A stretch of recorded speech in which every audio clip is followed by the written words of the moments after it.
ଦର୍ଶକ ବନ୍ଧୁ ରାଜ୍ୟରେ ସୁନା ଦରକୁ ନେଇ ଆସିଲା ପୁଣି ଏକ ବଡ଼ ଖବର। ତେବେ ରେକର୍ଡ ଭାଙ୍ଗିଲା ସୁନାର ଦର।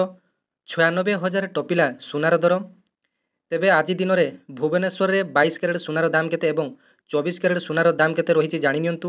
ଏବଂ ଆଗକୁ ଏହି ଦର ବୃଦ୍ଧି ଘଟିବ ନା ଆପଣମାନଙ୍କର ଦରରେ ହ୍ରାସ ଘଟିବ ତାହା ବି ମଧ୍ୟ ଜାଣି ରଖନ୍ତୁ ଆଜିର ନ୍ୟୁଜ୍ ମାଧ୍ୟମରେ।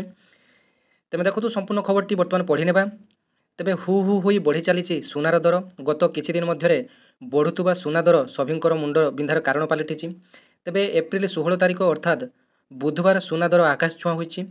ତେବେ 24 କ୍ୟାରେଟ୍ ସୁନା ଦାମ 10 ଗ୍ରାମ ପ୍ରତି 96,170 ଟଙ୍କା ରହିଛି। ତେବେ ଗତକାଲି 95,180 ଟଙ୍କା ଥିଲା। ତେବେ ଏଥିରେ 990 ଟଙ୍କା ବୃଦ୍ଧି ପାଇଛି। ତେବେ ଦେଖନ୍ତୁ ଗୋଟିଏ ଦିନରେ ପାଖାପାଖି 1000 ଟଙ୍କା ବୃଦ୍ଧି ପାଇଛି, 990 ଟଙ୍କା।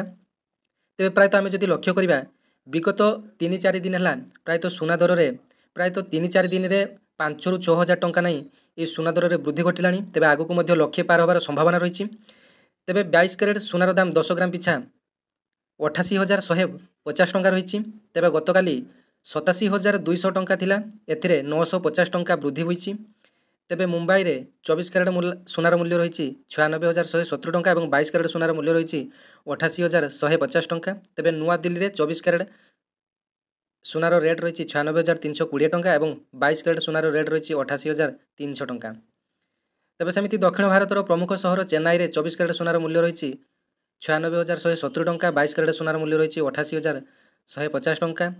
ପୂର୍ବ ଭାରତର ପ୍ରମୁଖ ସହର କୋଲକାତାରେ 96,170 ଟଙ୍କା ଏବଂ 22 କ୍ୟାରେଟ୍ ସୁନାର ଦାମ ରହିଛି 88,150 ଟଙ୍କା। ତେବେ ଅନ୍ୟପଟେ ରୂପା ମୂଲ୍ୟ କିଲୋ ପିଛା 1 ଲକ୍ଷ ଟଙ୍କା ହୋଇଯାଇଛି।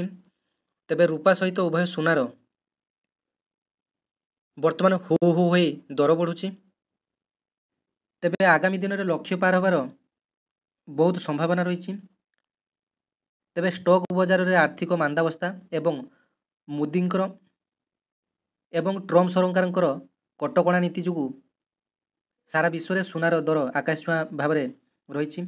ତେବେ ଏଇଟା ଥିଲା ଆପଣମାନଙ୍କ ପାଇଁ ସମ୍ପୂର୍ଣ୍ଣ ଖବର। ଭିଡ଼ିଓଟି ଭଲ ଲାଗିଲେ ଗୋଟେ ଲାଇକ୍ କରିବେ, ଅନ୍ୟମାନଙ୍କୁ ସେୟାର କରିବେ ଯେଉଁମାନେ କି ସୁନା କିଣିବା ପାଇଁ ଚାହୁଁଛନ୍ତି। ତେବେ ଆପଣମାନେ ସୁନା କିଣି ନିଅନ୍ତୁ କାରଣ ଆଗକୁ 1 ଲକ୍ଷ ପାର ହେବାକୁ ଯାଉଛି। ତେବେ ଲକ୍ଷେ ଛୁଇଁବାକୁ ଆହୁରି 4,000 ଟଙ୍କା ବାକି ରହିଛି, 96,000 ଟଙ୍କାରେ ପହଞ୍ଚିଲା।